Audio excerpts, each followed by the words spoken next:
money market, Right. I'm able to like just be like, oh the yeah, yeah, conversation. yeah. So like it's like constant learning. It's Yeah. like constant learning for me. How much of your business is like, or the business model of art, like in sales? Because like you probably Yeah. get like a little bit of commission. You probably get Yeah. paid just to do shows, and then I'm guessing you Yeah, probably get tell us commission about on that. art I don't Yeah, know yeah, the yeah, business yeah, side yeah, of I this. totally like. Because I'm I don't totally know open. anything about this. Yeah. I totally am open to Teach that. us Yeah, that. and Yeah. you don't have to say numbers or anything. No, like I that, think yeah. numbers are really important, right? So, so like normally when you're asked to be in a show, depending on who's asking you or what institutions, how big the institution is. So the bigger the institution, ideally, the larger the stipend or the honorarium. Is what they like to call it. So like it can range anywhere from $1,000 to a couple $1,000 just to be in a show. And then there's like you're able to ask for production costs. So like I'm gonna produce something for you. Right. Like I need a budget. What's your budget? And so sometimes like bigger institutions will have larger budgets. So a budget can be anywhere from $10,000 to $50,000. And then sales. I have a gallery, and so my gallery makes all my sales for me, and they take a normal gallery would take about 50% of your sales. Is it always for sale on these things, or sometimes it's just straight up to show the artwork, or it just depends how it's set up? No, like anything is It's always up for sale. anything is always up. It's I mean, I guess if I There's was a an price for if I was an everything. artist and I Yeah. had all my images Yeah. up too, and you Yeah. came up and I give you 20 grand for that. Right. Yep. But there's also like so they take up the gallery takes up about my gallery takes 40%. Yeah. But that's like after production costs and everything, right? And so like there is that. But also within like the work itself, there's the one of a kind, which is like you're Right. not going to be able to A limited replicate edition. Right. anything Right. anymore, right? And then there's also the editions, right? And so depending on how big or how small your editions are, like that can determine like how much Sure. your work Yeah. is, like how much sales is. So for instance, my editions are relatively small. They're either between editions of 3 or editions of 5 with like 2 artist prints. So And- explain that when you say editions. Just explain that quickly. Yeah, it's just so- like it's a series of yeah, images. yeah. So like I have one image, and there's like in the world there's gonna only ever be either 3 Sure. or 5 of these, right? And so depending on that, like you can sell, you can make, you can then price accordingly. Okay. Also, and then you can bring up your prices the more museum shows you have, Right. the Been at, more right. how many eyes have been on it? Okay. Yeah. So the more like the more awards you have, Sure. the more like collections you are in, and so like all of those things are like. And all those criterias, is there like a real core judgment for those criterias to how you price something, or is it just like free market and you No. create the value kind of how you want? Yeah, right? so I would say that like it is very much a demand, right? Sure. And so like how demand are you in? Like how much? Like how so there's that, and I think like there's like strategies too, right? And Yeah. so like I would say like my strategy with my gallery has been like let's try to get you into museums.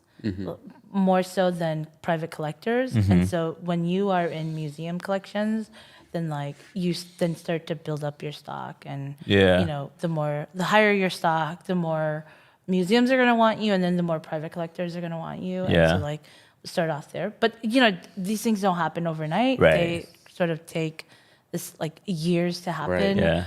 And so in terms of like pricing yourself, like I mean I think that like there's sort of two schools of thought, right? Like price yourself too high in a market that like isn't really in demand of you, then like Sure. you're not gonna like like sales aren't gonna happen. But if Right. you price yourself too low and like in a market that like has a high demand for your work, then things are gonna sell out really fast, and then so museums and collections that you want to be in are gonna have a harder time collecting you. Just Yeah, I mean, because it is that, right? As in photography or anything, when you create a visual, you're only one human being. You can only come out with so many things out of your brain that you've put on paper. So as long as you don't come out with 1,000 of this piece, then Right. it is very limited. Yeah, You know, yeah, and it is so very limited. It's very unique. yeah. It's interesting. There's this Freakonomics podcast that I listened to, and they were talking about the art world, and they were saying that like there's thousands, hundreds of thousands of artists, millions of artists in Right, the world. yeah. But really only like a really small sector, like maybe like 20 artists are really like 20 artists are like control like the market. Right. Right. Like they're actually the ones that are making a lot of money. And and that like there is like in the art world there is like it's a free market. you know? Right. And it's like these 20 artists, and it's also like a handful of galleries and art dealers that are like either saturating the market or like putting artists making artists' value go up. And it's like literally it's like 5 blue chip galleries that are doing that in here. Yeah. And so I mean I think that I've been really fortunate in that I've been able to like sell work, and I think that if I wanted to, I could live off of the sales of my work. Yeah, Like, when I because could what else do you? do- Because you're a professor. I'm a right? professor. And then I know you do speaking gigs as well, do. quite a bit, I right? do, So you yeah. do those speaking gigs. You're a professor. You sell your artwork. So first of all, I just want to say congratulations on that, because, like you said, we don't talk about this stuff, but when you dig deep enough. In all skill that is your passion, there is a way in a capitalist society Of to course. maximize on your talent, Of course. but you have to seek not always a traditional route, right? And Yeah. now now I understand why earlier I said you went all these places, because going to all these places built the value into yourself as well to now make a livable and sometimes even better than livable, a very comfortable living by doing all those things. But what I was trying to highlight is it's not easy. You can't just sit at home. No, You got to be willing to go do all those extracurricular things, and that's how you get a good too. Is each experience impacts you to where it makes you jump like a belt level Yeah. almost. You know. Yeah. Also, like we live in a community, and we have like what we do, like what you do, Peng, Right. is like it. Like you're an outlier. You're an outlier. I feel like sometimes little uncommon, yeah. You know, Okay. I'm an outlier. Like in that like we're all like maybe unicorns, and that there are not a lot of people that are doing the kind of things that we're doing.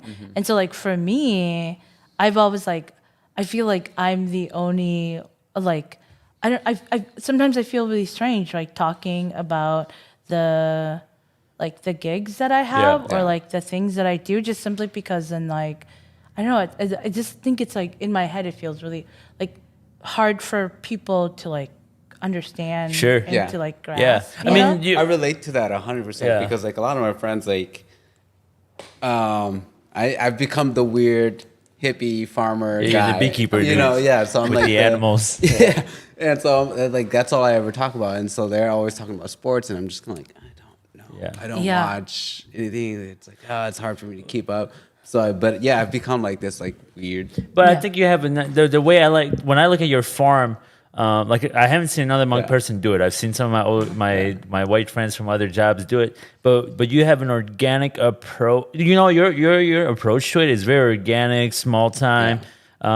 Because my only exposure to Hmong farming Yeah. was Tyson chicken level, like Right. 50,000 chicken Oh, yeah, type like down poultry south. farm Yeah. down south in Arkansas. So that's what I've seen. Yeah. But that I can tell that's done for the money, right? You Right. do that because you want to make a ton of money.